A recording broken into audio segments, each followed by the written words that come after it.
Hello, I'm Doug Wright, your London Conference Ministry Personnel Representative to the General Council Executive. London Conference Lay Representative to the General Council Executive is Wendy Brown.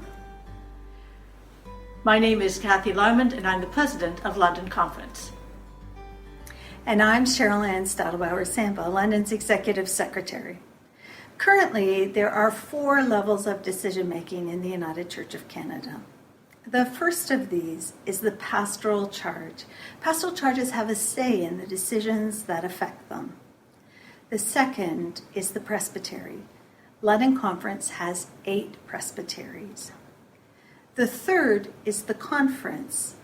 There are 13 conferences across the United Church of Canada. 12 of them are based on geography, and the 13th, the All-Native Circle Conference, is made up of Aboriginal communities that self-selected into it at the time of its creation. The fourth level of decision-making in the United Church is currently the General Council. The General Council meets once every 3 years, and in between its meetings, the executive of the General Council makes decisions on its behalf. Doug and Wendy are London's representatives to the General Council executive.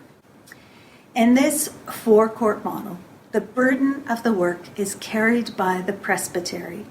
The presbytery are partners with the pastoral charges in many of their decisions, and the presbytery are also the implementers of decisions of the conference and the General Council. Presbyteries are struggling. They're struggling with the complexity of the tasks required of them, the lack of volunteers to do these tasks, and the need for specialized training to fulfill certain of these tasks.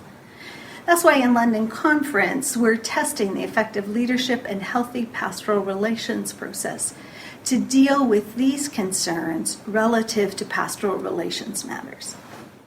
Last August, General Council 42 recommended moving the structure of our church from 4 courts to 3 councils. The first council is that of the local community of faith, and the duties and authority of a local community of faith will be much the same. There will also be a council for the United Church of Canada as a whole, called the Denominational Council. Its duties and authority are also much the same, and will continue to meet in person once every 3 years. One key change is that the executive to which its work is entrusted between meetings will be smaller. The major changes are in the intermediate level, where there will be no presbyteries and no conferences. Instead, there will be regions with a regional council. There was overwhelming support for this change at General Council 42. The recommendation of General Council 42 is being prepared for the consideration of pastoral charges and presbyteries. General Council 42 felt that for pastoral charges and presbyteries to be able to vote on this, they needed some idea as to the number and size of regions there will be across the church. This information would be important background material for the consideration of the move from 4 courts to 3 councils. The information that came to General Council proposing this change was modeled on a 5 to 6 regions, with each region having a designated regional office with staff of their own. The concern was voiced that this might create regions that felt too distant from local communities of faith. Hearing that, the General Secretary brought a recommendation to the General Council Executive in November that the regions in the new model, at least at the beginning, be in line with current conference boundaries. The debate on the size and number of regions of the General Council Executive was wide-ranging, so that it was decided to bring the question to presbyteries to ask for their input by January 31st, 2016, so as to not delay the issuing of the remit, on which the presbyteries and pastoral charges will vote. In the proposed changes, there are 3 ways that the local community of faith will connect with others. The first of these will be through a cluster. A cluster will be a geographical grouping of churches who will gather together, potentially the size of some of our current presbyteries. The goal is to provide a way for communities of faith to offer one another support and encouragement without burdening them with the responsibility of oversight and discipline. The second will be networks. A network will connect communities of faith across distance who share common interests or passion. For example, the Living and Right Relations circles in several conferences remain in touch with one another and function the way a network is envisioned. Communities of faith are linked through United Network for a Just Peace in Palestine and Israel. This is another example of a network, an interest bringing people together. Lastly, the third way that communities of faith will be connected is with a region for governance. That is, they will connect for decision making. Matters of pastoral relations and property will need to be handled in cooperation with the region. To quote from the decision of the General Council, a regional council would be a decision-making body responsible to serve and support communities of faith within its bounds and provide necessary oversight. Here are some of the key responsibilities of the regional council.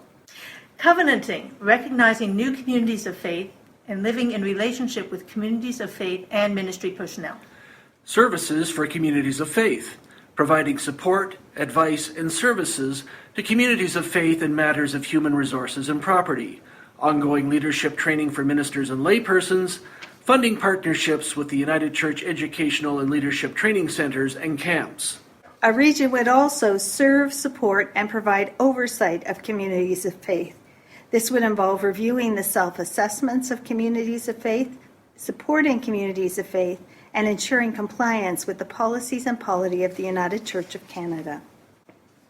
Mission and ministry, encouraging and joining together collective hearts and voices to witness to the gospel and vision of Jesus for a compassionate and just society, both in Canada and around the world.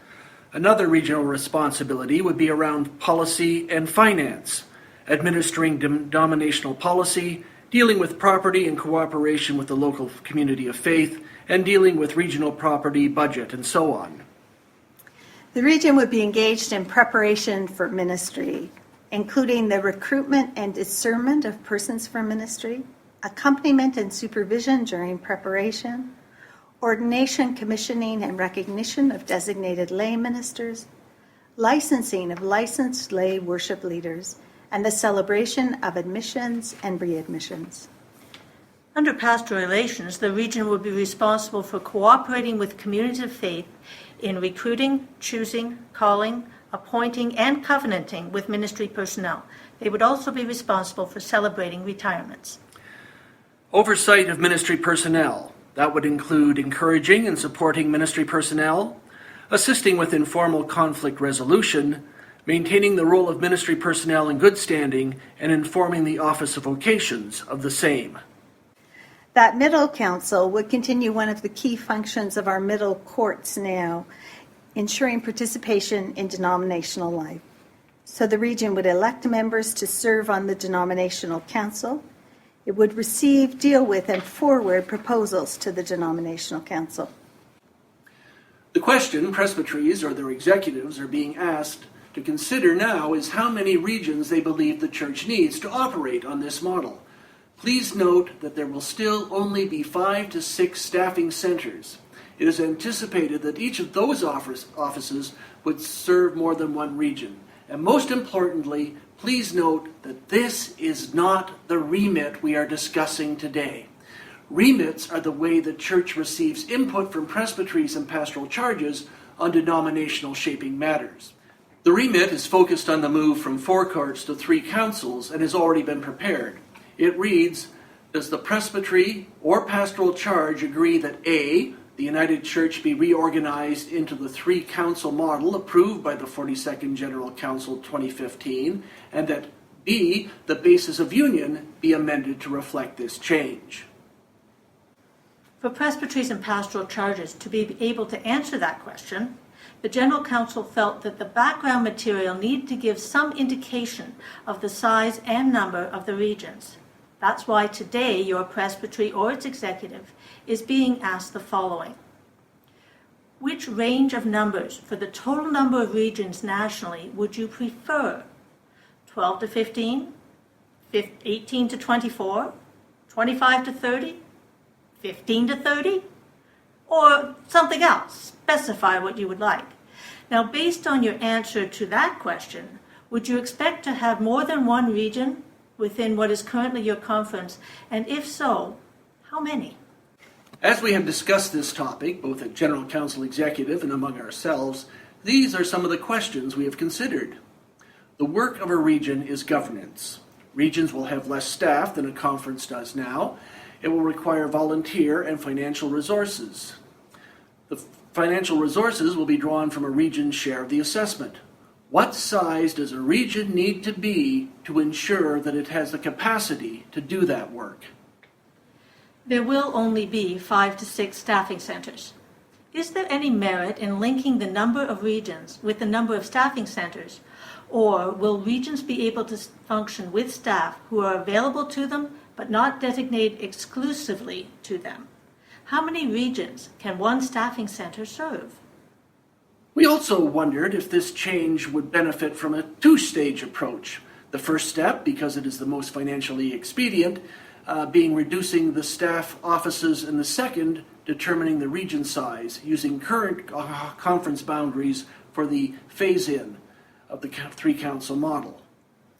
I'm sure that the questions being asked in the letter from the General Secretary and these questions that we have now raised will spark a lively discussion for your presbytery or its executive, and you will likely generate more questions. However, we've reached the time when we need to provide some answers, not simply more questions. The question before us right now is, how many regions should there be?